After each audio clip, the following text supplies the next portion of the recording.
Ғани Мұратбаев ауылының тумасы, номері 91 мектептің дене тәрбиесі пәнінің мұғалімі. Бақытбергенов Дәулет Бақытбергенұлы. 2007 жылдан бастап балаларды салауатты өмір салтына тәрбиелеген ұстаз бұл күнде облыс пен республикада өтетін жарыстардан қалмай, озық шығып, оқушылардың жеңіс биігінен көрінуіне бар күш-жігерін арнаған азамат. Жақында өткен республикалық ұшқыр-доп мектеп лигасында 5-6 сыныптан құрылған тобы алтыннан алқа тағында.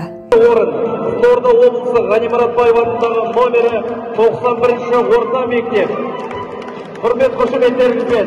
Қызылорда облысы Ғани Мұратбаев атындағы номері 91 орта мектеп. Додаға қатыстырған әрбір сынып оқушылары бос қайтқан емес. Алтын мен күмісті елшілеген ұстаз министр Асхат Аймағамбетовтің алғыс хатын иеленген. Жалпы биыл алтын жыл деп айтуға болады өзіме. Сынымымды алтын белгімен бітіріп жатыр, оқушыларымды алтын алып жатыр, күмісті де алып жатыр. Барлығы Алланың қалауымен, дегенмен біздер енді себепші ұстаздық еткен жалпасы үйретуген балаға дейді. Балаларға тәрбиелеу мақсатында, салауатты өмір қалыптастыру мақсатында енді қолымнан келгенше барлығын үйретіп жатырмын. Енді оның ішінде атап айтар болсам, өзімнің осы кезде баламды тәрбиелеп жүрмін, яғни қазақтың ұлттық төл өнері тоғызқұмалаққа 4 жыл тарихы бар. Ол өз қазіргі таңда 5-ші сынып оқиды. Спорт шеберіне үміткер тоғызқұмалақтан гран-при иегері атанды. Қазақстан бойынша 3 дүркін чемпион, күмісті де қола алды. Республикалық рейтингтік жарыстарда да чемпион болды. Алла қаласа ертең осы келесі айдың шілде айының басында биылғы 11-13 жас аралығында Қазақстан чемпионаты Павлодар қаласында ойнауға дайындық үстінде. Енді Алла қаласа, бұл енді көптеген жұмыстардың нәтижесі, жетістігі деп білемін. Алла қаласа, енді алдағы уақытта көптеген арман мақсаттар бар. Салауатты өмір салтын қалыптастыру мақсатында, балаларды тәрбиелеу мақсатында дейміз соғыс аянбай еңбек етемін және жетістіктерге әлде де жетемін деп үміттенемін. Алдағы жылдардан, уақыттардан күтерім көп. Құдай қаласа әлі талай олимпиада, әлем чемпиондары шығады деген үміттемін. Сол мектепке келгелі Құдайға шүкір әйтеуір барған жерінен бос қайтпайды.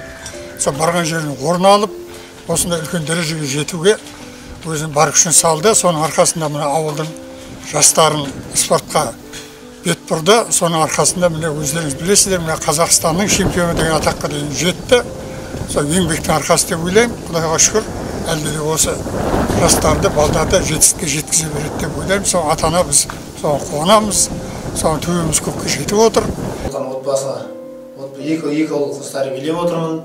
Және де осы әрбір жасқа қатысқан осы оқушылардың яғни формасын өзімнің жұбайым жуып тазалап береді. Және оның да үлесі бар деп есептеймін. Әрбір несерген айтам, жарыста айтам, бұл неге мен жуа беремін деп көбіне айтады маған.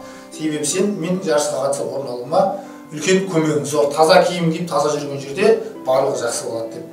Бауыржан Момышұлы ағамыздың жақсы сөзі бар, терлеп еңбек етпегеннің тілегенін жеткенін көргенім жоқ деп өзім соны көбіне ұстанып қалсам.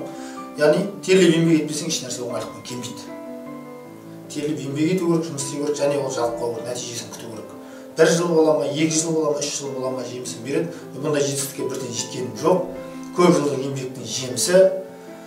Және де ол оқушылар әрбір ата-ана, әрбір оқушыны баланы әрбір бір жұлдыз жарқырауға жәрдем етті дейді қазақта. Әрбір баланы жарқырау, жұлдызда жарқырап жүруіне және оның ішінде ауылдың балаларының жарқырауына көптеген үмітім зор. Соларды ел көрсе екен, жер көрсе екен, дос тапса екен, енді артында із қалған жақсы деп ойлаймын өзім. Ол бар күш-жігерін ауыл балаларының жетістігі мен туған жердің атын ұлықтауға арнаған. Кедергілерге мойымай, өз шаңырағының алаңын жаттығу залына айналдыра жүріп, жетістіктің мерейін көрген ұстаз. Спорттың үздік майталмандарын дайындаудан қол үзген емес. Болашақтың кілті болатын ұлт жанды спортшылар осындай ұстаздардан тәлім алса керек.